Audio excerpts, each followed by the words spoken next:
and welcome to another episode of Inappropriately Funny, our podcast. We talk about everything, nothing, and pretty much everything in between, dude. Yeah, yeah. And so, without further ado, pretty pumped today. I'm pretty excited. Man. I mean, like I said, it's, am I blushing a little bit? A little bit, man. Yeah, a little bit. So, today we have on a special guest.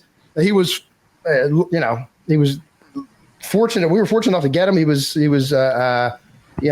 kind enough to come on, man. Yeah, man. So, ladies and gentlemen, without further ado, Casey McManus from the Deadliest Catch fame, and now he's got so much else going on, man. Oh, yeah.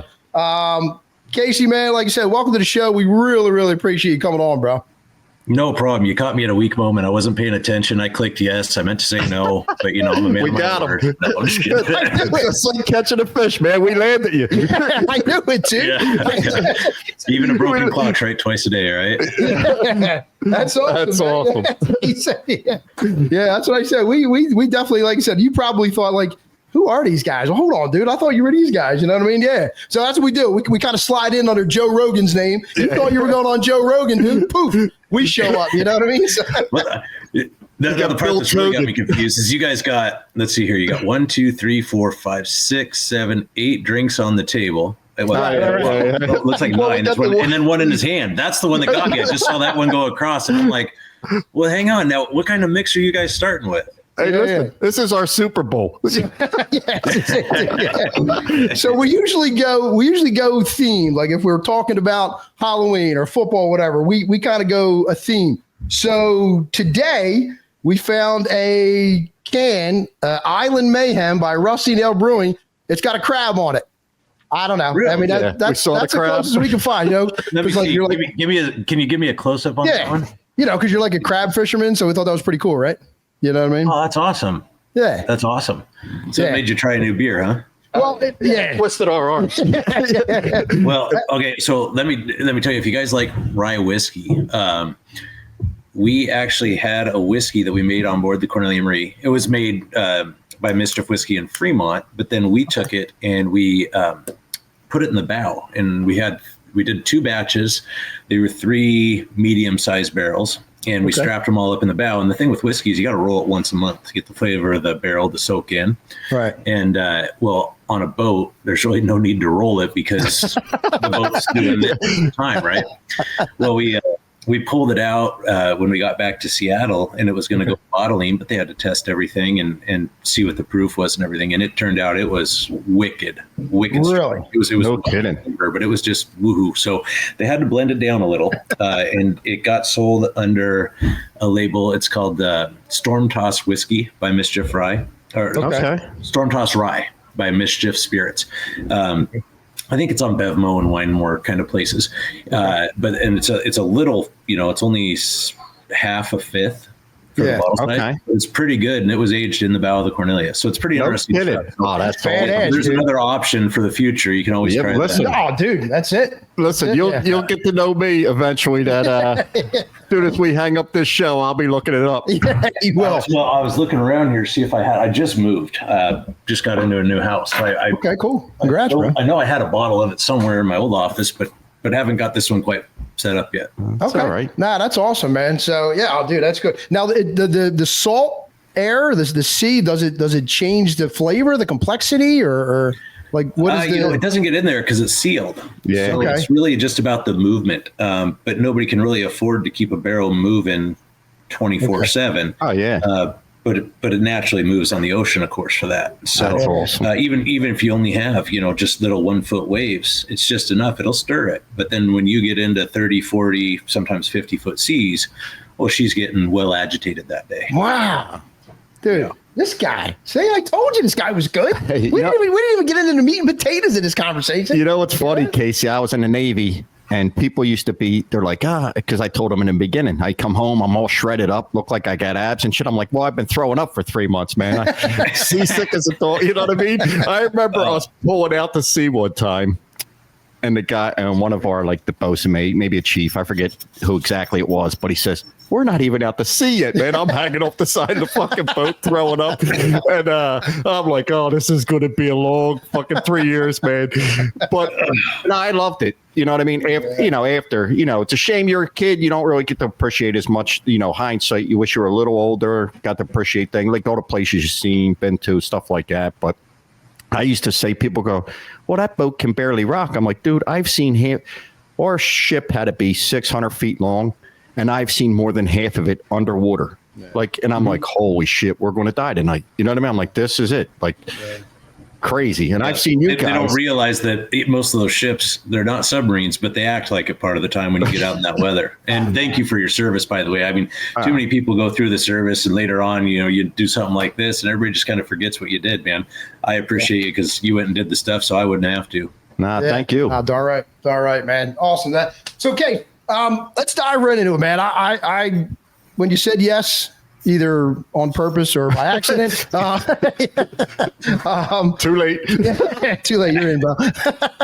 I was pumped. So I definitely wanted to at least start with your backstory, how you got into crab fishing and where are you from? Are you from that area? Give us a little backstory, man. Yeah, so I grew up just north of Seattle, a little town called Edmonds, Washington, and I'm still right there. Spent my whole life here, but when I was 5 years old, my dad had a gill netter in Southeast Alaska, and he also trawled and he crab fished, his whole life. He started off in the industry as a Caterpillar mechanic back in 1972, 73. And so that was his in. And then he worked his way up, bought pieces of a few boats and ended up with more of them and lost one to a bank in a bad deal when crab crashed back then. Wow. But from there, he went on to work for Trident Seafoods after a couple other places. And him and the founder were very tight. And they...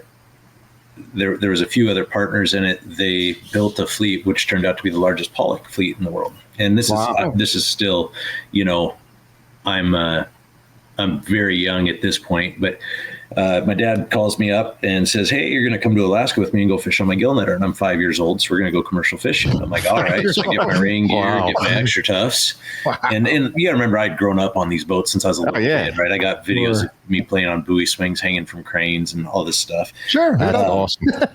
Yeah. So I went out fishing with him, and I really think it wasn't so much that my dad wanted to take me fishing, and I don't think he was trying to steer me that direction or anything. Yeah. I think I was such a pain in my mom's ass that she said, you need to call Casey and act like you're inviting him up, but I'm done with him. And, because I was a little bit of a hellion, and, it's a ginger thing. You gotta, it comes with the territory. I got you.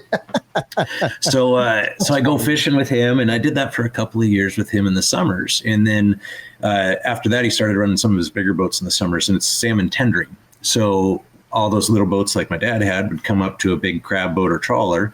Right. They'd have refrigerated seawater on board. You'd offload your fish to them, and then they'd run it to town. You'd go right back out and set the net again. So now I'm on a bigger boat, and I realized rather rapidly that, bigger boats were much more fun. I mean, you had a crane to play with, you had a washer and dryer, all this stuff that you didn't have on a little 40-foot gill netter. So I did that every summer with them. And, at the end of every summer, I got a brand new bicycle. And I thought at the time I was making off like a bandit. You get a brand new Huffy. Man. Yeah. But you're getting home to Seattle area, right? And it's right at the end of summer because school's starting up again. You'd get to ride the thing for about a week before it was pissing down rain all the time. So it was kind of a loss anyway. My God. And then, fast forward 14, 15 years later, I'm sitting there and I'm digging through my parents' file cabinet. And I find this file that says old fish tickets. And I looked at it and I think we were getting $3.80 a pound for sockeye, right? And we put in like 250,000 pounds of sockeye that year or whatever. Wow. And I'm sitting there and I'm, Dad, I think you owe me some money. $60 point. Oh yeah, I mean it was a lot of money that he made, and I'm sitting there getting a brand new Huffy for $50, and I scored. So that's kind of how I got my work ethic. But then I went on the bigger boats and tendered, and then when I was 14, I went away from my dad and went out just with one of his buddies and on a 32-foot gill netter in Bristol Bay. His name was Mike LaRussa. And, we had 4 people on a 32-footer, and we worked our asses off for a month. And, having the background on the bigger boats, then going back to a 32-footer, every morning you'd try to time when you got up so everybody else was still in bed because there wasn't a bathroom on board. You had to shit in a 5-gallon bucket. Oh, no kidding. Wow. And you're not, you're talking 4 of you in V berths. You're stacked. If you want to roll over in the middle of the night, you got to slide out, roll over, and slide back into the bunk. Okay? So you take the bucket out to the back deck, and it's got a line on it. There's a shit bucket, and you throw it over the side, you get some water in it, and then you sit there. Well, if you timed it wrong, or you didn't know what time the opener was, you'd be out there sitting on the bucket, and everybody comes out to pull their anchor and take off, and you're all piled up in this little tiny bag. Oh, yeah. So everybody, and it's a thing up there. If you see somebody on the bucket, you just wave to them, to make sure they know they got caught. So that's funny. Yeah. So I rapidly decided. Yeah, I made killer money working for Mike, but I rapidly decided that no, I wanted to be back on a boat with a functioning cheddar. And, just your priorities in life, right? You gotta have some. It's your castle. It's the throne. It's the man's throne, dude. Yeah, it's funny you say that about the bunks. You just literally took me in a time machine. I remember seeing a fight break out because you're stacked in there. We had 6. They'd open up a little curtain. It'd be 3 stacked on each other, and the guy would tread on the guy's bottom bunk to get to the top bunk. There'd be a big greasy footprint on it, and a fight would break. You son of a, like, oh yeah. But it's fun. You would be stacked in there, man. Nah. Oh, you really learn how much you can despise another human being and not hit them if you're sleeping on 32 feet with them. It's amazing, and you all stink too. You stink. You can't pack that much clothes, and you're dealing with fish every day, right? Yeah. They get rank. It is rough, and the guys clean everything the best they can. The boat's clean, the food product's clean, but you just kind of get stinky. And later on in life, when I was running tenders or chiefing on tenders, I used to tell guys, because you could see how miserable they were, and I had been there. I'd experienced it. I'd tell them, hey guys, throw your laundry in a garbage bag, and I'll do it for you during the next opener. When you come in to deliver that night, I'll give you your clothes back. So it would cost me 1 garbage bag and a little bit of soap, but they'd just throw it in. I'd rip it open and shove everything in the washer, throw it in the dryer, pull it out, put it in a fresh garbage bag, and I'd hand it back over the rail. And people loved us for that. We were the tender of choice. And when they'd come in to offload, I just tell them, dude, you guys get yourself in a series because we got 2 or 3 showers on the boat. Just, next time you offload, you get the offload off, jump over the rail, go take a shower in the real shower real quick. You got hot water, get all cleaned up, and then, and all of a sudden, you would deliver 30, 40 boats in an opener. You'd buy fish from that many boats. Right. But there was 150 of them out there waiting to deliver, and there's 10 tenders lined up, right? And you can go to any one of them to deliver. And usually it was about going to the shortest line. Well, pretty quick here, there was 4 or 5 tenders that were able to buy fish that nobody would go to, but I had a line of 20 boats going out the back. That's awesome, man. Because you're taking care of these guys. You're styling them out. It's the little things, man. The little things. Oh, yeah. Well, it make a difference between, everybody else would haul 3-4 million pounds of fish that summer, and we'd haul 12 to 15 million. Wow. Oh, shit. Because you would watch because you're buying their fish and all you're giving them is a shower. What does it really cost you, right? That's smart business right there. It's funny you say that, Case, because one of the questions that we had written down, like when you get back into port, you know what I mean, after a little bit of a stretch, like the first thing you're saying you can't wait to have, but like little things, I wasn't even thinking that little things, even as far as your clothes. Like I wasn't an oiler. And you'd have to you'd throw it, had to go right to a friggin' laundromat. And half the time they won't want, once they started knowing who you are, now don't bring that shit in here, man. It's like the muddy truck at the car wash. Don't drive that through here. But like little things like that, even walking in the house, I can admit, no, do not come in, get all your shit off. You're almost nude out in the driveway, coming in your underwear. You know what I mean? Nobody wants to see that. No. I'll tell you that right now. Yeah. Well, and so for us, one of the things was, 2 things. We didn't allow alcohol on the boat. That was the fast rule: no alcohol. You got to be sober, or you get killed. Right? Okay, makes sense. Yeah. So a lot of times we get in town, and the guys, number one, they wanted a beer, right? And they earned it. I mean, they'd been working 21-hour days for up to 3 weeks, 3.5 weeks at a time straight. I mean, no breaks. You just go. Shit, dude. I'd try to shut down around midnight. I'd get up at 3, get them up at 4, but they would each take a 1 hour wheel watch. So you would really, you'd wear your body out to nothing. Well, the other thing you don't have on a boat is you don't have a deep fryer, right? So a burger and fries, you're talking about getting this, when you're coming into town, that is like, beer, burger, fries. And something that's kind of interesting, a lot of people don't know, is Jimmy Buffett actually wrote Cheeseburger in Paradise in Dutch Harbor. No shit. Yeah. So he went up there. He had a Grumman goose, right? He was a pilot, had a Grumman goose. Well, the best pilots in the world for those gooses flew between Dutch Harbor and Akutan, which is about a 5-hour boat ride, but it's only about a half hour in the air in one of those gooses. And Akutan is where that Trident Seafoods plant is. That's pretty much all that's there. There's a little tiny village and the Trident plant. Wow. So he was flying back and forth with these pilots to really learn the best way to fly these planes in this nasty weather. And he got stuck on the Akutan side for a little while, right? Okay. Yeah. And he's sitting there talking to the few of the fishermen in the Roadhouse bar there. And it turns out that, he wrote the song Cheeseburger in Paradise sitting there. And if you listen to his live album, had the yellow cover with the red Jimmy Buffett on it. Right. If you listen to that and crank it up, you'll hear it's either at the beginning or the end. You hear all the way from Dutch Harbor, Alaska. No shit, man. Yeah, I didn't know that. Yeah, and everybody thinks Jimmy Buffett is like this tropical beach, Florida Keys, everything kind of guy, and he probably, wrote it there, but a little bit of insight. Dude. Yeah. So, and actually, when he first played that in the Elbow Room in Dutch Harbor, my dad was there to watch it live. Get the hell out of here. Yeah, it's pretty interesting. But that's awesome. So fast forward a little bit on to, I chiefed boats, crab boats, starting about 14, and then fished my whole life and crab fished and just never stopped. Made killer money. Always had the coolest cars, which converted to pretty girls in high school. And lots of money. I wish I would have been more responsible with some of that early money because I blew it on a lot of cool cars. That's youth, dude. That's youth. I mean, we can always say, man, I wish you had, but you didn't, and here you are. So, well, I think when I was 17, I bought a GMC Typhoon from Ken Griffey Jr. Oh, man. Dash for me. And he looks at me and he goes, why are your parents buying you a car like this? I said, my parents ain't buying me nothing, buddy. He goes, how did you make this much money? I said, crabfish in Alaska. So it turned out I got a little bit of money off, on buying the rig from him, but he took a case of king crab too. So, that was pretty interesting. The kid got you. Holy smokes, dude. Yeah. Holy shit. Well, you're a Mariners fan, so that had to be awesome. Yeah.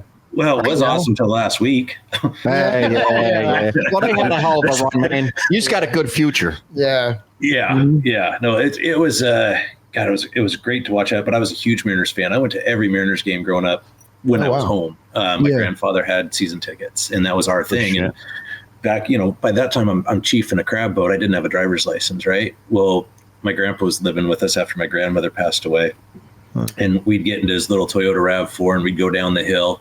He'd be all dressed up in his Mariners gear, and he had a cane or a walker, depending on what kind of day it was for him. Yeah. And we'd get down to the bottom of the hill, and he'd just put her in park and get out, and I'd get out, and we'd play around the Rosie Chinese fire drill. I'd get in the driver's seat. Because he didn't want my dad to see him letting me drive. Right? So here I am, 14 years driving through downtown Seattle, finding the parking, and I would schmooze the lady. I'd bring her a coffee every time we went down to the Mariners game. There's one gal that kind of guarded the players area, but there was a disabled area in there too, right? So I'd show her the little thing, and I'd bring her a coffee, and sometimes hand her $10 with it. We'd get shoot in. My grandpa literally had to walk less than 100 feet to the That's door. awesome. It's all about knowing how to spot the situation. Oh, yeah. And which wheels need to be greased. No doubt, man. No doubt. Yeah. And it all boils down. It goes back to what we were talking about. It all boils down. It's little things, man. You don't have to, bribe and do this and hold on, man. Just it's human interaction, man. Like I said, what do people need? And I'm like, hey, a coffee? I'm in. What do you need? Or a beer, you bet. Yeah. Or a shower or a shitter. Yeah. What do you got? You know what I mean? Yeah. So let's see here. So after that, while I was chiefing these boats, I worked for a guy by the name of Jim Hilt on the Billiken, and the Billiken was a 136 footer, and it was just a badass crab boat. It's actually on that poster right behind me there. Okay. And that was the first crab catcher processor ever built in the Bering Sea, and it was just a catcher boat on it when I was on there. We had taken it off the processing side. so I chiefed on that, and Jim Hilt was my captain on there, and he was an amazing guy. He taught me so much, and he's just very worldly. So I learned a lot under him about controlling my temper and calming down a little bit, enough to the point where you could run a boat. And he had me running the boat at nighttime, different days, and if you get too tired, I'd run in between strings and whatnot. And I kind of gave up my sleep time altogether, because usually the engineer goes downstairs and gets everything, keeps everything running, transfers fuel, checks oil, does all that. But when you're night driving too, well, you can't let that affect your engineering duties. So you go down to your engineering duties, come back up, jump in the wheelhouse, drive, haul some gear. And that's kind of how I learned how to drive a boat. And then I went to Jake Anderson's wedding. At the time, he was on the Northwestern. Yeah. And he's a very good friend of mine. And he goes, "Hey, oh yeah, he's a good dude. He gets a little excited from time to time, but he's just very passionate, and very passionate." Wow. But we're sitting there, and I walk into the bar, and lo and behold, here's Josh Harris sitting in there. And I'd met him over the rail several times over the years, and I'd met Phil several times. Wow. And my dad knew Phil for all these years, and Josh goes, "Hey, I'm thinking about buying the old man's boat back." Phil had already passed away at this point. Yeah, right. And the boat had been tied up kind of more or less permanently. And I was like, "Really?" And he goes, "Yeah, I'm gonna need some crab." I'm like, "Yeah, you are." And he goes, "Yeah, I'm probably gonna need some money too." All right. You are. Before and the he crab, goes, "Well, money, and I'm gonna need somebody to teach me how to drive it." And I said, "Yeah, you are." And he goes, "Well, I'm thinking you got all three of those things." And I go, "Wow. Yeah, I do, but why would I give them to you?" Yeah. So, I like what I got. Anyway, we sat down and had a drink, and we had a couple. Yeah, I'm gonna say a drink. Come on, dude. Yeah. So us too, Case. We only have a drink. Yeah, that's the table full. So I wake up the next morning on an airplane northbound to Kodiak, Alaska, to go check out the boat and go through it. And we talked about it right then and there. We decided to buy it. And got her all whipped back into shape, and then over the next 12 years built her into what you see today. So that's awesome. But as of June or July of 23, I sold out of the boat. Right. Yeah. Okay. Yeah. And I saw the crab fisheries. I saw the crash coming. My buddies, the guys who taught me how to catch crab, couldn't catch a cold, right? Yeah. There was nothing over the rail. I got really lucky those years and did very well. But when you're talking to all these guys that taught you how to fish, they're very brilliant fishermen, and they can't catch a thing. And we were spread out. I mean, we were all over the Bering Sea. I was like, "Oh, shit, this is it. We're done. Wow. Right?" So when I left the boat in February, we tied it up. We left, and those guys fished until May or June, trying to catch all their crab. I caught all of our crab in a month. No kidding. A month, like 32 days, right? Wow, so. They're up there trying to catch it. They can't. I'm hearing horror stories from them, and I said, "Screw it. This is it. This is God's way of telling me now's the time." So I went out and bought an airplane, and decided I wanted to be a pilot.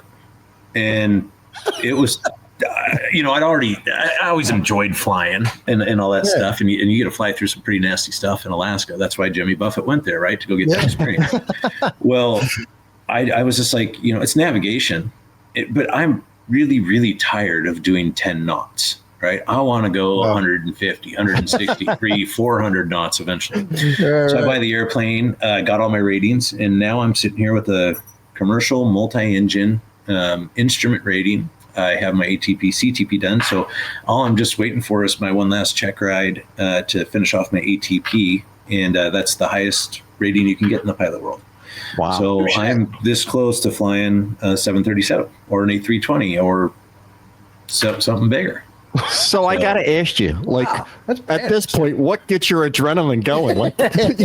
You must just, your heartbeat must just look like a flat light all the time. Nothing gets you rattled, man. You're flying planes, you're in the friggin' Bering Sea. Roller coasters, you just sit like this. Yeah, well, so that's kind of the interesting thing is when I go in, I've had a couple of job interviews, and I actually got hired at one place, but they ended up emptying their pilot pool because they canceled their hiring due to just the way the economy went. Right.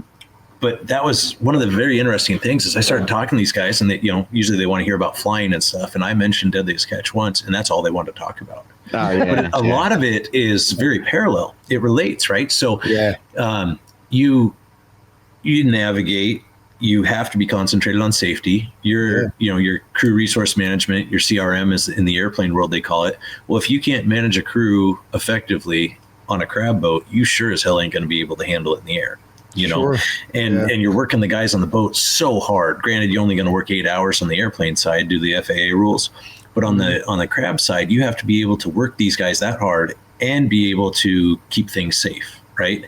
And you have icing to deal with, which turns out, I didn't think about it back then, but icing's a really serious thing in an airplane. Well, it's a really serious thing on a crab boat too, right? They can kill you in both. Yeah. So all these, when I switched to flying, I'm like, woohoo, don't ever have to deal with ice again. And then I got up in the air coming over the mountains in my 182, and I'm like, oh, that's ice. Looking at the leading edge of the wing, and true crab fisherman style, I learned a lot of things flying the hard way. Right. You read about it in a book, and it says you want to stay, I think, 40 to 50 miles in front of a thunderstorm, but really it's ideal to pass behind it, because it's a thunderstorm's traveling one way or the other. Well, I was like 40 miles, and I'm like, I'll be fine. And I went through that, and I got my ass kicked so hard. I mean, everything in the airplane bounced off the ceiling, floor. And I was over Rapid City, wherever that is. They're down there by Sturgis. Wow. I was coming back from the East Coast doing sprint car race and stuff. And I put the airplane on the ground. My eyes were about that big. And I was like, wow, okay. Well, it turns out I can still get an adrenaline rush. And that's about the only way to do it. But it's, there's just so many, there's so many common things. And you, in the crab world, you could push certain things, right? But the difference is in the crab world, if the engine dies, guess what? You're going to bob around. I mean, you could turn turtle if you got in the trough real bad and it was horrible and you were iced up. But for the most part, the engine dies, you're just going to sit there and float. In the airplane, there's a finite amount of time that you get afloat before you hit the bottom, or before you're on the ground. And you really have to think that stuff ahead. But I enjoy that challenge. That's fun crazy, for me. Man. And you have to focus, just like hauling gear, right? You're not only focused on the numbers of the crab. You're trying to put together the bigger picture of where the crab are, but you're focused on what each guy's doing on deck, making sure his job's going properly, and that you're safe and you're not going to wipe them out. So you're looking up at the waves, you're looking down at the deck, you're looking at your logbook, writing down your numbers. You're looking up the it's just a constant scan. Yeah. Same thing in an airplane. Your windows down to your gauges, GPS. Good. Yeah. Windows down to the gauges. It's the same thing. And so it was very easy change for me, and a very entertaining change. Oh, no doubt. Yeah, no. Different acronyms everywhere, though. It screws me up. Oh, well, you just gave us 5 or 6, like you knew what the fuck we were talking about. You know what I mean? I need my ACS, my TD. I'm like, oh yeah, I have that too. Yeah. I'm like, I know what the fuck I'm talking about. Sorry about that. I'm horrible. The only one you really got to remember is when the guy from the FAA calls quick. That's the only one I remember. That's classic, man. So listen, Case, I was a huge fan of the show. My boys, I have 3 boys. I have 4 children, daughter, 3 boys. We were huge fans of the show, and it was a phenomenal show. The Deadliest Catch, and it was so popular for such a long time. You know what I mean? So, and you followed it, and people were into it, and they still are or whatever. But so like. How I know it's a reality show. They call it a reality show, but how scripted was it? How planned was it? I mean, like, was there a lot of? I know I'm asking you like 2 or 3 questions all at once, but was there a lot of like feedback? Was there a lot of planning from the captains and things of that nature, or were they just kind of filming you guys and you guys were just ad-libbing as you go and all that stuff? Well, okay, it's kind of a 3-part answer on that. Yeah. Number one, shit just happens on a crab boat sometimes. Yeah. Oh, yeah. So you are going to get those natural moments, especially on the big waves, guys getting hurt, guys getting tired and frustrated and getting after each other. Right. However, there was times between captains where, you have a producer in each wheelhouse, and these guys are emailing each other constantly. Okay. Right. So as they're talking back and forth, they're saying, hey, let's tell them that your captain did this. And this guy goes, yeah. And then let's tell them your captain did this. And you go, yeah. Well, then they start planting these bugs in your ear, and they get you pissed off at a guy that you fished with your whole life. right? And then pretty great. soon you start potting each other down. So that's kind of the second part of the answer. The third part is, some things are completely faked. And are they possible? Could they have happened in real life? Yes. Yeah. Are these guys really going out and dropping rocks over and actually catching web on their pots and everything? No. That's, the whole anti-trawl thing is just such a wad of horse shit. It's not even funny. Yeah. The fires, the leaks on some of these boats that I've seen recently, it's just, to me, the show's lost its integrity. There's a term in the TV world called jumping the shark. And they've jumped the shark.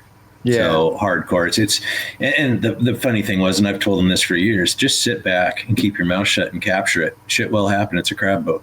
The problem is they have all these episodes that they have to fill, right? Yeah. Well, the problem is the arc of the story. They're trying to make this one big story arc that covers kind of the entire time. Well, with the reduced crab quotas, they don't have that much time to film anymore. So they have to manufacture drama. And it just turns into a docudrama and not really a documentary or a reality show, so to speak, anymore. So, we did a lot of that. I mean, I was guilty of helping them. I can say that it's, but it was a paycheck and we did what we did. And most of the time I tried to keep it as real as I could. But there's some stuff and some of it's unintentional. Like, the camera wouldn't be pointed at you and you would have yelled, "Look out, look out, look out." Because you saw something happen. And they, you end up reenacting that kind of, and they'll slip that in the episode. But that I was okay with because it did really happen. It just captured the moment. Wow.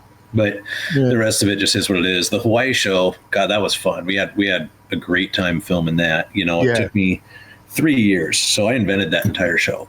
And that's a great show, man. That's a great show, dude. It really was, man.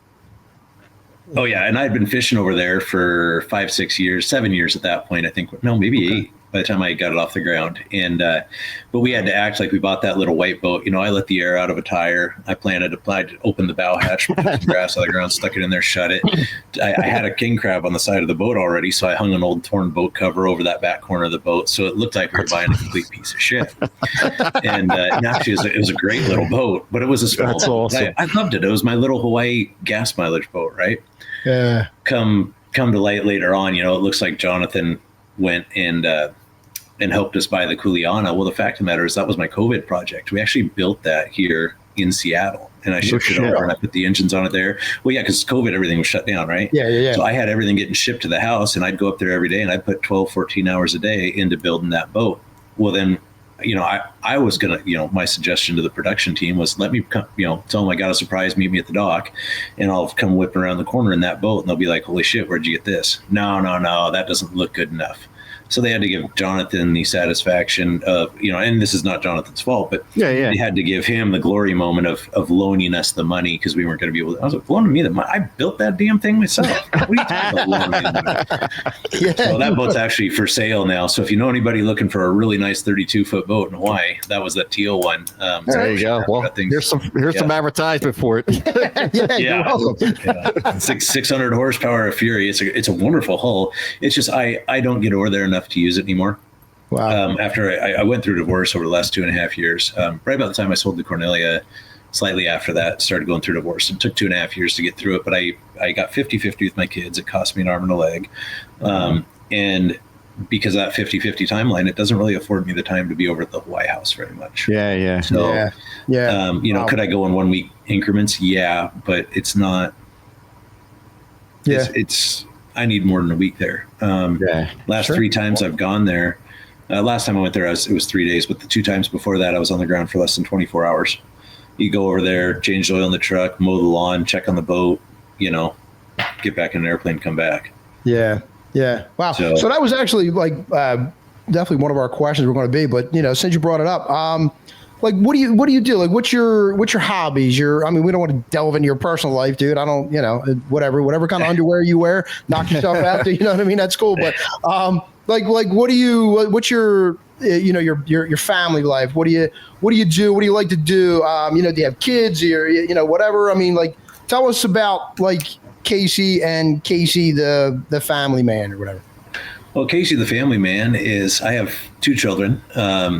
and technically 4 now, kind of. But I have 2 kids that are 14 and 12. My son's 14, big baseball player. Nice. Just loves it. And I coach his teams with a guy named Coach D, who's an awesome dude, and a couple other dads. There's about 4 of us that kind of really are in hard on the coaching thing. Then we have a lot of other dads that just pop in and help out as they can. So we got a great community in baseball. My daughter's just starting volleyball, and she played last year and did really well, but she's doing that. She's 12. She's in middle school. So I get week on off with them. And then my girlfriend's got 2 kids that are 6 and 5, Nice. Boy and girl, and they're great. So I get to spend a lot of time with them. And, when I was gone fishing, I missed some of that time with my kids in that age range because I was just gone so much. So it's nice to kind of have another shot at forming a kid and teaching them the right way to live and all that stuff. So, and our 4 children get along wonderfully. That's awesome. The kids, they're just all best buddies. They pal around. The youngest boy, he's into baseball too. So I imagine my coaching duties will be doubling here in the near future. Yeah, dude. Yeah, do it for as long as you can, man. It's enjoyable. Bill and I both have children, grandkids, and it's awesome, man. Like I said, you do what you do for and because of your family, man. And like I said, and the older that they get, the more that starts to come into focus. Trust me, man. And to hear other people talk so highly of your children, I love it. You know what I mean? I think that's awesome, dude. Yeah. So coaching, what's harder? Coaching kids or running a crab boat, bro? Just like from a coaching kids 100%. Oh, I hear you. Frustration level when they don't try some days. It's just like, and they're not my crew members. I still kind of yell at them, but they're not my crew. But I'm just, come on, put the because I look back to when I was their age and I just felt like I tried so much harder. And the skill level in these kids is there. It's just like they don't give a shit. And then next thing you know, you're getting a text message or from the parents thing through Game Changer for the parents. And why are you being so hard on them?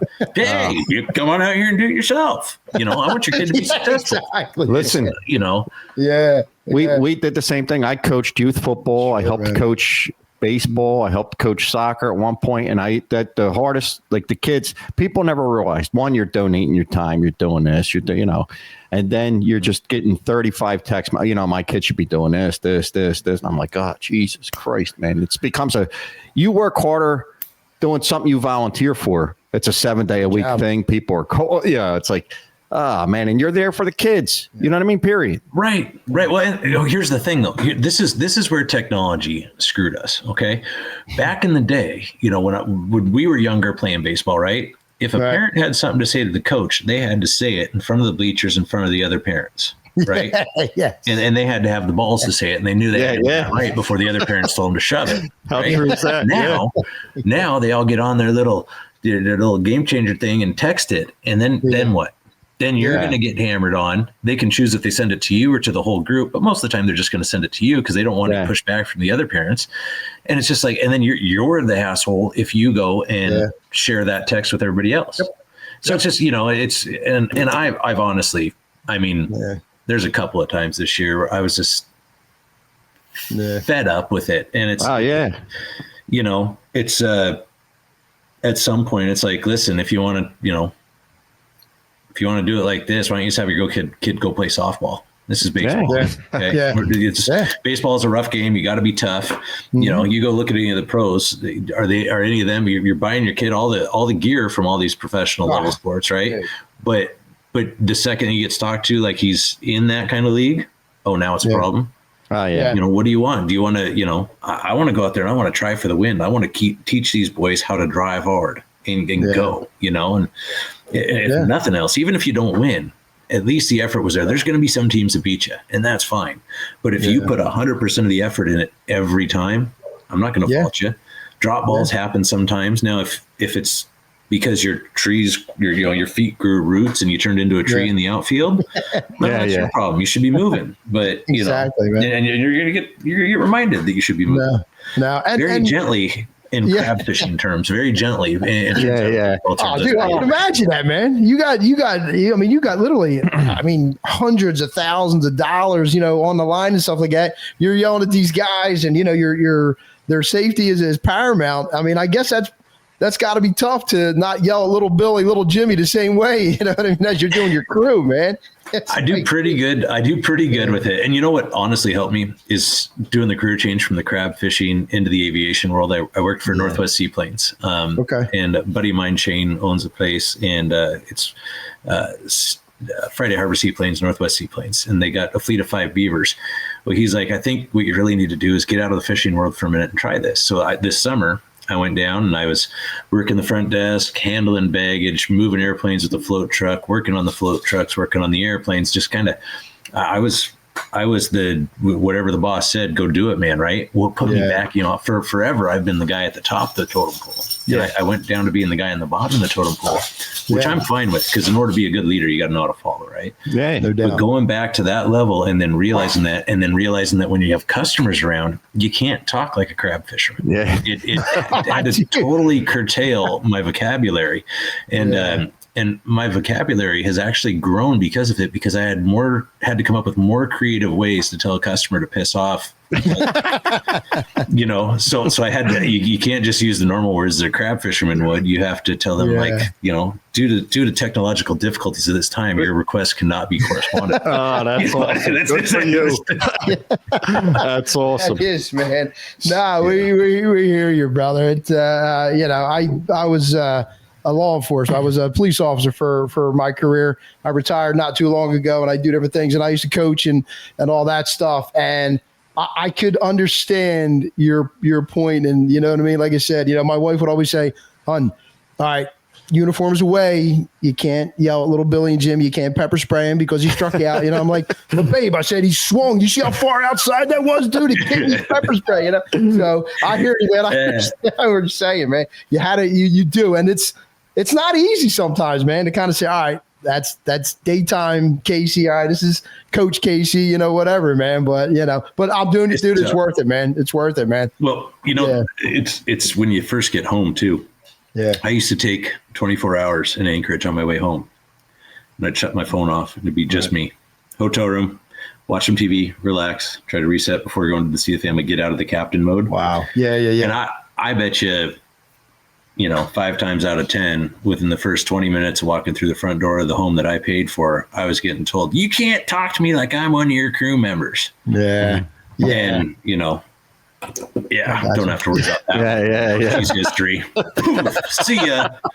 Do you guys know why divorce is so expensive? No. Because it's worth it. Boom! That's our joke of the day, dude. At a point. Dude, you had me. I'm like, what? Let me get a pen. Yeah. Oh, that's awesome. Oh, that's funny, dude. Let me ask you, Case, as far as, and I'm sure it's dialed down, not that tugboat as opposed to crab boat, and I'm sure it's less dangerous, this and that, but I'm sure they're still dangerous as far as the lines tightening and shit like that, snap it back. Like, are the hours just as crazy? Tugboat stuff was great. I only did that for about a year and a half. Okay. And then moved into the aviation side. Okay. So I was building my hours while I was tugboat. Yeah. So airplane and tugboats, and then now it's just airplane. A ton of tension, especially on some of the bigger tugs. There's a lot of impact. I mean, even just being in a swell and holding a big container ship up against the bottom, you just boom, boom, boom. And sometimes it takes them 14, 16 hours to offload that thing, and you're just getting pounded into them the whole time. There's ice up there you have to deal with as well, pushing the tugboats to the ice. And we ran things with the skeleton crew. There was 6 of us, and we had quite a few pieces of equipment, but it was a very functional flow, and all the 6 people were very talented. So it was, it was fun. I wouldn't say it was quite as hard as crab fishing, but it was not an easy street walk. Yeah. One main difference was most of the time, because we were handling stuff local or more or less local, there's a couple trips here and there we went out, but most of the time we were tied to the dock when we were sleeping at night. And that was nice because usually you always had to have somebody awake and driving and all this stuff, and the boat was kicking around. For the most part. you would get some sort of sleep on the tugboat side. But we weren't long haul tugging. Those guys work hard. Harder than we did. Wow. But it was a great experience. I was happy my buddy asked me to join him for that and do that. And I had a great time, but it's another one of those things where I couldn't maintain that working time and working schedule and have my kids. So I had to make a choice, and the judge forced me to make that choice of either you choose your kids or you choose, money, and you don't get your kids. Yeah. And then if you choose the money, you're still going to have to pay her a bunch of it, which I still have to pay her a bunch of it anyway, but it would have been even more. And I'm like, you know what? I'm not giving up my time with my kids. Cause when I was home, I was really with my kids, and they'd be in Hawaii. So we were filming in Hawaii. I'd get home to them every night. So it was a rough deal to go through, and it was absolutely miserable. And, I'm happy I got 50% with them now, but I mean, I hear you. It's worth it, but it's no fun. Yeah, now we hear you. Nah, we appreciate you, definitely, speaking about it too, because there's always people in different situations, and sometimes they, hear, your story or somebody else's story, and they're like, yeah, man, I hear you, dude. I hear you, bro. And sometimes that's all you need to go, all right, I'm not the only dude going through this shit. And you know what I mean? And, there is hope and there's light at the end of the tunnel, man. So we appreciate it. Definitely appreciate you. I'll tell you what, the first year, especially the first 6 months, but then the first year, really, there's no light at the end of the tunnel. You can't see it. It's miserable for so many people. And I've talked to a lot of guys, and I've watched a lot of podcasts on guys, dads and divorce and this kind of thing. Yeah.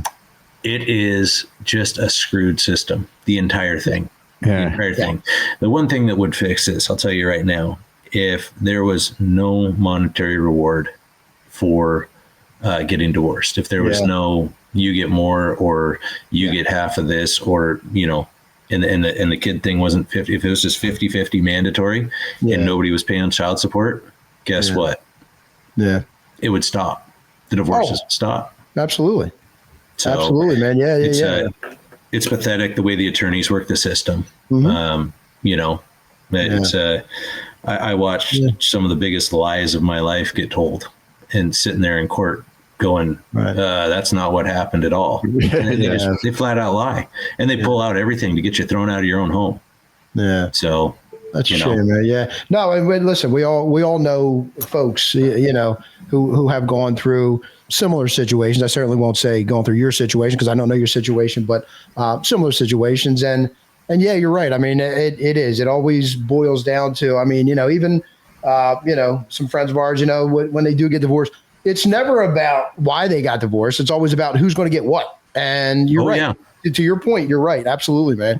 Yeah, that's a shame, dude. Yeah, but well, hopefully you've moved on. You've grown from it. Clearly, I mean, like you said, your wheels are still spinning, dude. And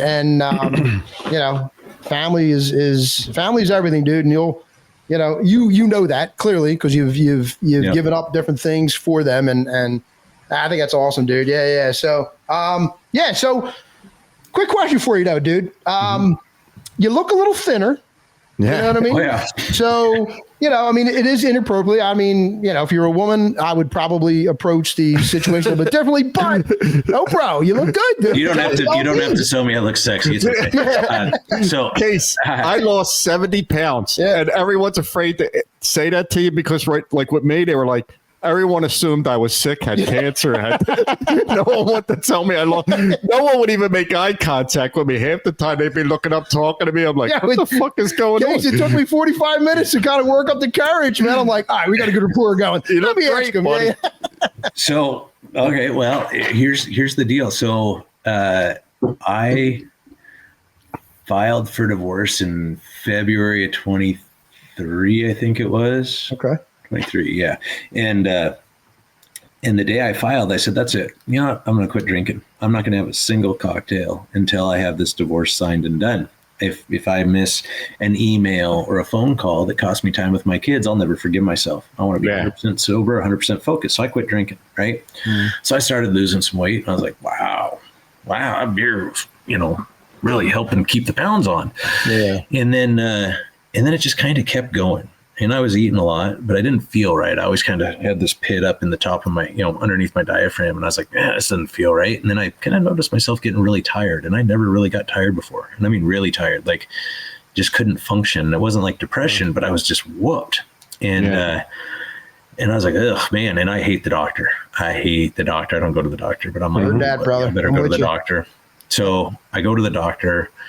They try to figure out what's wrong with me. They ask me a bunch of questions, including, is there any kind of family history of anything? And she asked me a few things, including leukemia. And I was like, no, we're good. Fast forward a week later, I'm sitting there having dinner with my uncle at my parents' house, and my uncle mentions, I got to go in for more chemo for my leukemia. And I went, you got leukemia? And he goes, yeah, and he goes, I said, do we have a family history of that? And he goes, well, yeah, that's what killed our dad. And my dad's sitting across the table from him goes, holy shit. Our dad had leukemia? Oh, shit. So I go back to the doctor and I go, hey, I was wrong. Turns out we do have a family history of leukemia. They started testing my blood, and I was diagnosed with leukopenia, which is an extremely low white blood cell count, and Gilbert's disease, which is my bilirubin in my liver doesn't get processed quite right. For some reason. Yeah. Well, anyway, the combination of those two, and like I said, I thought it was no alcohol and stress from divorce, but it just made me drop the weight, and I lost 100 pounds. I went from 285, I'm down to 185 now. Wow. And I have to eat like a pig to maintain 185. Wow. No kidding. I feel it. I lost it. I used to be insanely strong. My forearms used to just be massive, and now they're normal people. Popeye, you probably had the Popeye. I had Popeye arms big time, and I, things that I used to look at, 1,000-pound crab pot, grab it with one arm, stand it up, right, 7-foot crab pot. I couldn't get the thing an inch off the deck with both hands now. So it's I kind of miss having that weight behind me, but at the same time, it turns out airplanes fly better when you're lighter. So, I mean, there is benefits. That's what I'm saying. Well, listen, I'm not gonna lie to you, Casey. I just thought you were going to say that you were working out, little exercise, you know what I mean? And you kind of went down that path. Okay. In all fairness, my new girlfriend's 10 years younger, so I am doing some working out. There we go. All right, come on. Was that inappropriate? Steady diet of push-ups and sit-ups. We hear you. Okay. So, Case, real quick, man, it's funny you just said that. So I drive trucks in the movie industry. So when you were saying about, time missing away from your family and the hours we work, of course, not as dangerous as you by any stretch of the imagination, but the hours I can kind of hop on board with you. But anyway, I remember us we took trucks back to Pittsburgh, and we got on a small charter flight, and one of our guys was heavier. So he's sitting, he was kind of arrogant asshole too. And he was sitting in the back, and they're like, oh, sir, can you move to, here? And he's like, I'm not moving. I just sat down. And they're saying, could you please just move over here? And he's like, I'm not fucking moving. I just sat down. They're like, it's to distribute the weight on the plane. I was like, oh my God. And then I start thinking, well, holy shit, that's that big of a difference if he sits in that seat or that seat. Yeah, weight and balance is very serious in these areas. Really? It'll take you out of the sky, especially you do not want to be tail heavy. It's better to be, little nose heavy. If you're tail heavy, you're going to have, it can cost everybody their lives, because as soon as you get off the ground, it'll want to go like this. Once it goes like this, the wind's hitting the wing this way, not flowing over this way. And you disturb that laminar flow, you lose lift, you stall, you fall. That's no good. That's no good. Listen, and I, my wife and I, we travel. We have two sons who live down in Florida, so we travel a lot. We go, here and there and stuff like that. And I hate to fly, dude. I hate to fly, and I can't wrap my head around air turbulence, dude. I just can't. I can't. Like I'm in air. Why do I feel like I'm driving down some country back road, bouncing around? You know what I mean? So I'm like, Okay, so here's the thing that you have to understand about turbulence. Yeah, so, and I had to learn this the hard way, because I did a lot of research after, having to clean up my pants a few times in my airplane. Bingo! So when you're going through, you can't always see the bumps. It's not like a speed bump on the road that you can see, but it's upset air, right? And if you can see any kind of towering motion to clouds that that are below you, if you see them kind of shooting upwards, Okay. That's air moving upwards. And when you hit that, you're going to bump. Usually when you hit the clouds, you're going to bump, right? It's different temperatures and everything else. So the thing is, if they go into clouds, if you listen closely, you'll hear those engines go just a little, right? Before you go in that. And what they're doing is they're slowing down to maneuvering speed.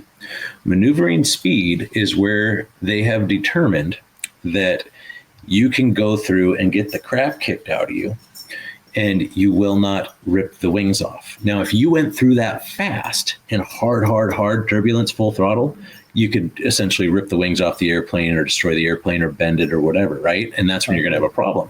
But when you hear those engines slow down, they're slowing down maneuvering speed, and the wing will actually stall. It'll quit producing lift. So you'll drop a little bit, but it won't beat the airplane up. So that's why you hear them slow down. So yeah, you're going to have some motion there, but it's actually really, really safe. Okay. You're a pilot, and so I'm absolutely going to do, but it is, man. It's just one of those things, man. It's just, you feel like you're bouncing. It's like, all right, this is it. And one of the time we were heading out to Vegas, and the pilot did say, I guess when, you guys go over like the Rocky Mountains or whatever, a lot of heat in there, a lot of wind. Holy smokes, dude. I honestly, I never rode a bull before, but I can imagine that's what it felt like. Dude, there was shit flying everywhere. Man, I'm like, that's what I said to my wife. I was like, babe, we're dead. We're absolutely dead. We had a good run. Yeah, we had a good run. We're dead. So yeah, but the pilot, to his credit, said, hey, listen, man, heading over, if you never flew over the Rocky Mountains, it's going to be pretty bumpy, dude. So, but it was, bro. It was. I was shitting. Yeah. Speaking of that, I was shitting my pants.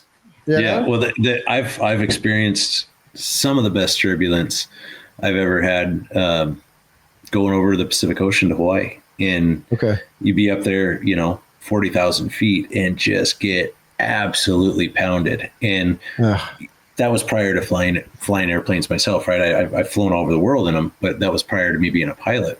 Once I understood maneuvering speed and how it worked and what the aircrafts were actually capable of, now, I wear my seatbelt tighter now that I'm a pilot, because I've been thumped around hard. You keep that lap belt tight, right? That's trick number one. But other than that, it doesn't scare me anymore. When I first started flying, God, the first little bit of turbulence, I flew in myself solo, right? So I didn't have an instructor with me. I got like 50 hours in an airplane, and I'm out there and I go through the mountains over in Idaho and I get bumped around a little. Oh yeah, buddy. My heart was in my throat, and I just, this is it. They're going to read about me in the paper. This is bullshit. There's not even going to be a Captain Casey +1. It's just going to be Captain Casey dies in the airplane. Right? So these are all the thoughts that start, but you can't let the intrusive thoughts win. And you have to sit there. Okay. And it is scary the first time you go through it by yourself. And even last week, I got turned 90 degrees and 90 degrees in my little plane. Going behind Mount Adams with a 54 knot crosswind, and I was on the leeward side, and I got thumped around in mountain wave turbulence. It is still a little scary, but once you just slow her down, once you know you're doing your maneuvering speed, you'll be okay. You'll be okay. Just make sure you have enough room between you and the ground, where if you do stall and you need to drop a little, you don't impact terrain. It's a bad day. That would be bad, yeah. So, all right, well, I'm flying in a couple of weeks, so I'll check with the pilot when we're getting on. I'll be like, listen, I talked to my boy Casey. He gave me the whole lay down, you know what I mean? So, make sure that shit slows down, pilot, you know what I'm saying, dude? So you just ask him what the VA is. Oh, so yeah. Velocity, VA. The V is velocity, right? So these are all, they call them V speeds in the aviation world. Okay. But the VA is specifically the maneuvering speed. And you're going to ask that guy, hey, what's the VA? What's the maneuvering speed on this thing? Right. I guarantee you he knows the exact number, and he'll spit it out that fast. All right. Now you know what I'll do. I'll go in and say, what's the V8? And he'll go, well, it's a tomato juice paste. No, VA. A is an apple. A is an apple. Yeah. I'm like, wait, what did Casey say? I'll be running through the whole fucking alphabet. Yeah. He would get thrown off the plane like, nah, this guy's drunk. Get him off. He's asking too many aviation questions. Get out. I've been thinking what acronyms we said. I'm like, oh my God, wait, give me one fucking minute. Let me email him. I loved getting into the airplane, at about the 100-hour mark. I'd tell the guys, and these guys have been flying, they got, 20,000 hours under their belts, and they got the door open as you're boarding. And I just poke my head in there. Hey guys, I'll be in 1A here in first class. Got about 100 20 hours in a Cessna 182. If you guys get confused, just give me a shout. I'll be up here in a set. I don't know how many times these guys have probably heard some smart ass young pilot say that, but that's awesome.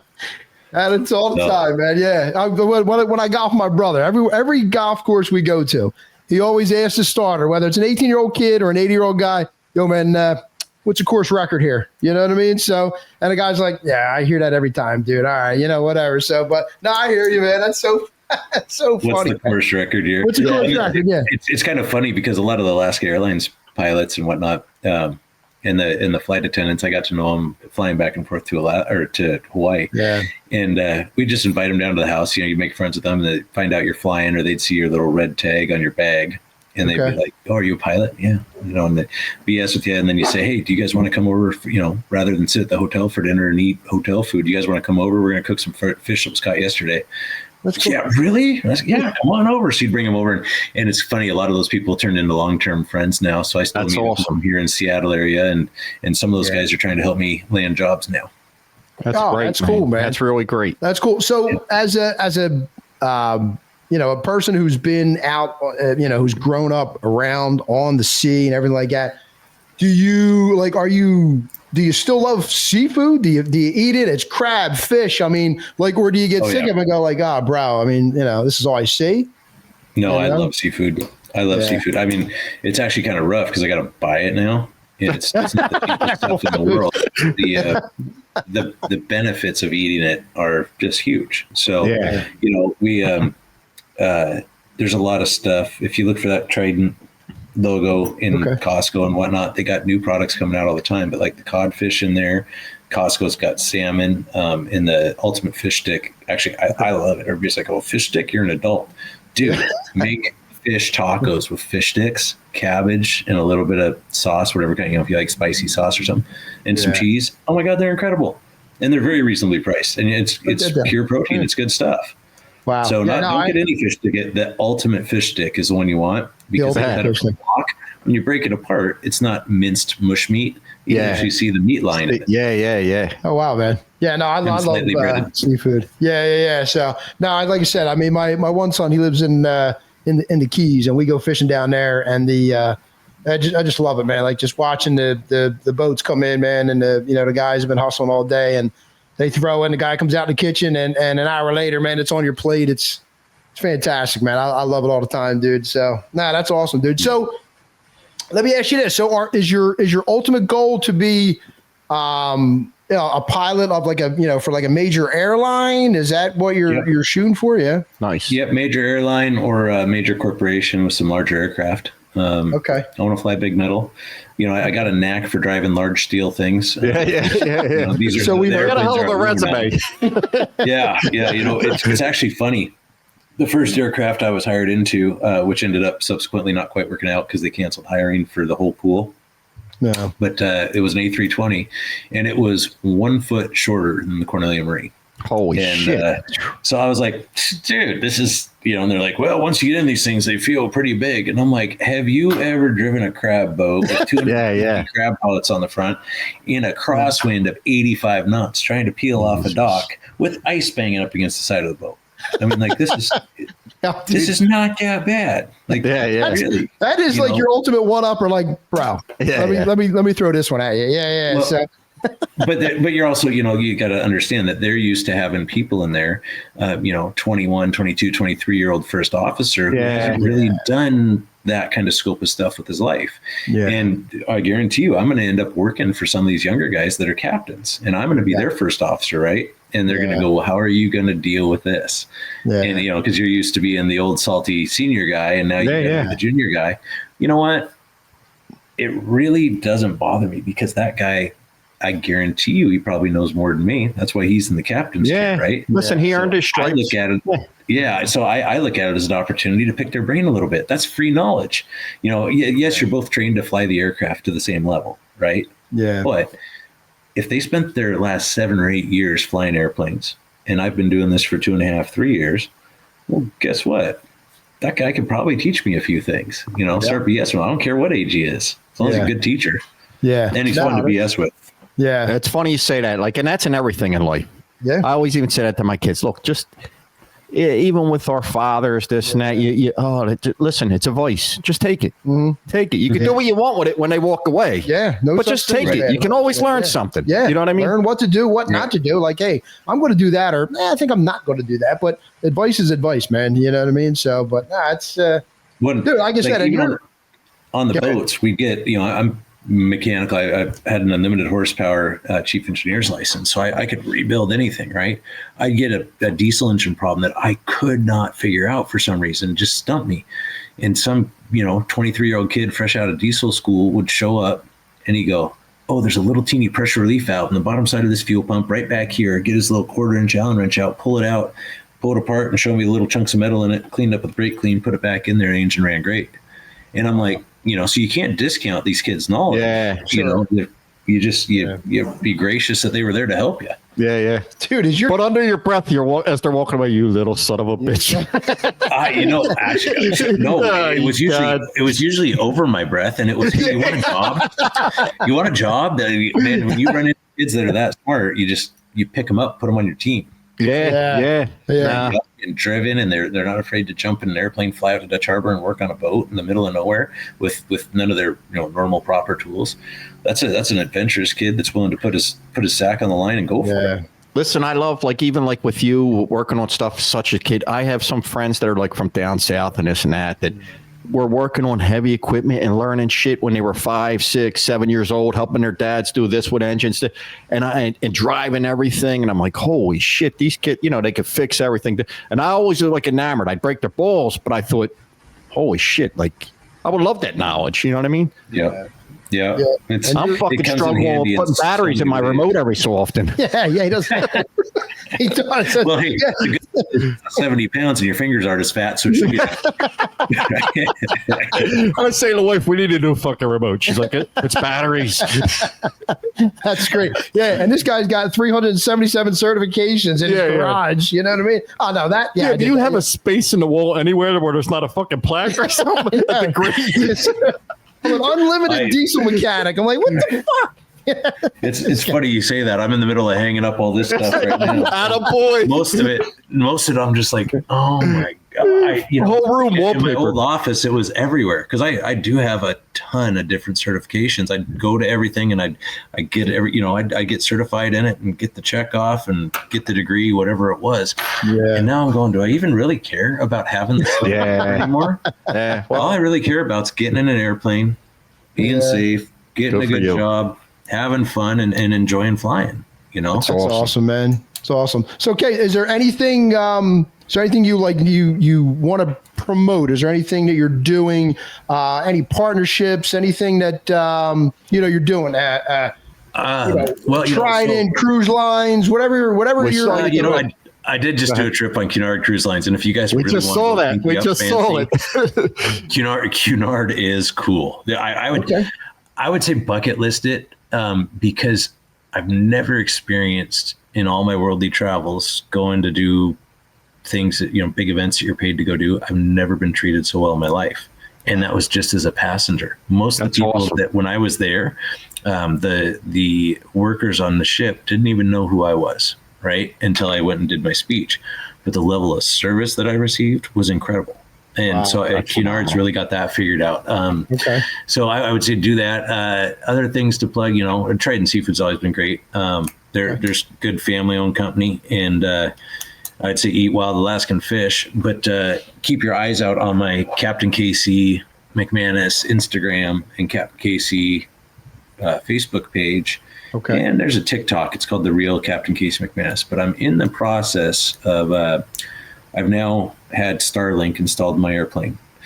Okay. And I'm working with a few things, and I bought some equipment, and I think I'm going to start I don't really call it a podcast, but it'll be live interviews from the air with Captain Casey. And shit! People how to switch from cameras, but we'll be broadcasting it live, and I'll be grabbing guys who grew up and knew me my whole life and are scared shitless flying anyway, like Jonathan Hillstrand, and being like, hey, let's go. Let's get in the air. We're going to go shoot a live interview and just go fly around and check stuff out. That is awesome. And, maybe play with them a little bit. Some of these and see how they react. And I'm tuning in, dude. That would be cool, man. as a pilot, I'm not allowed to manipulate the camera equipment up there. I need to concentrate 100% on flying, but you're allowed to talk to people while you fly. Yeah. You can do all that, but you just have to concentrate on the airplane. So I might have to hire somebody to put them in the back seat to operate the camera equipment, or I'll just teach the guy next to me to do it, which is that screen. That would be gold. Like seriously, that would be phenomenal. Especially like a Jonathan Hillster, like we know from, just from what we know from. I would love to see you rattle a little bit someone that don't get rattled. You know what I mean? Like, oh shit. Yeah. Well, and it's, there's different things that you can make beep and boop and really scare that out of somebody because it's pretty loud. Hey, do me a favor. Hold this for a minute. I'm going, even though it's on autopilot. Hey, do me a favor. Watch this for a minute. I'm going in the back real quick. I got to check something. When you kick the autopilot off, and my hand's behind my iPad so they wouldn't see it, but it goes boop and your ear's really loud. And I'm sitting there, so when I'd take my buddies off there, I'd just have my one hand back behind the autopilot. I'd hit that and it would go boop, and I'd push forward on the yoke and make everybody float. Right. And then I go, as it started to go down, and they immediately hands out, right? Every single one of them, they're grabbing armrests, they're all scared. And then we all have a good laugh. And oh man, that would be after a good cry. That would be, That would but it's, you got to make sure you're in the right area to do it. Yeah, safe and everything, but it is. That would be great, man. So now you're still friends, and you still have good relationships with the folks from the Deadliest Catch and other captains and stuff like that, or most of them. Yeah, most of them I'm still pretty close with. Still pretty tight with. There's some that I've separated myself from. And sure, it's all right. Yeah, that's life. And and some that I just don't get to talk to very often. They pop in, again, that's once life a year too. on my phone and say hi, and I still keep in touch with them. But there's some that, like Johnny, that I'm still really close with. And, Captain Bill, I check in with him quite a bit. He's a great guy.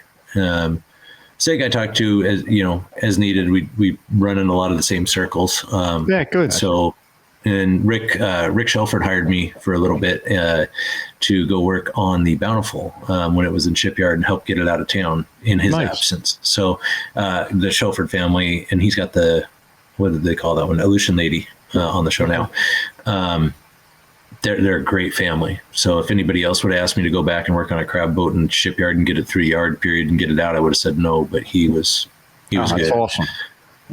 I did just also take a 58 footer that was a drug runner back from Sandpoint, Alaska down to Seattle. Got busted with $1 million worth of meth and heroin on it. The boat was tossed. A lot of stuff got stolen off the boat. It was just ridiculous. I mean, but I took it back across the Gulf, and that was the first time ever taking a 58-foot boat across the Gulf. I'm used to 120, 130, 160 feet.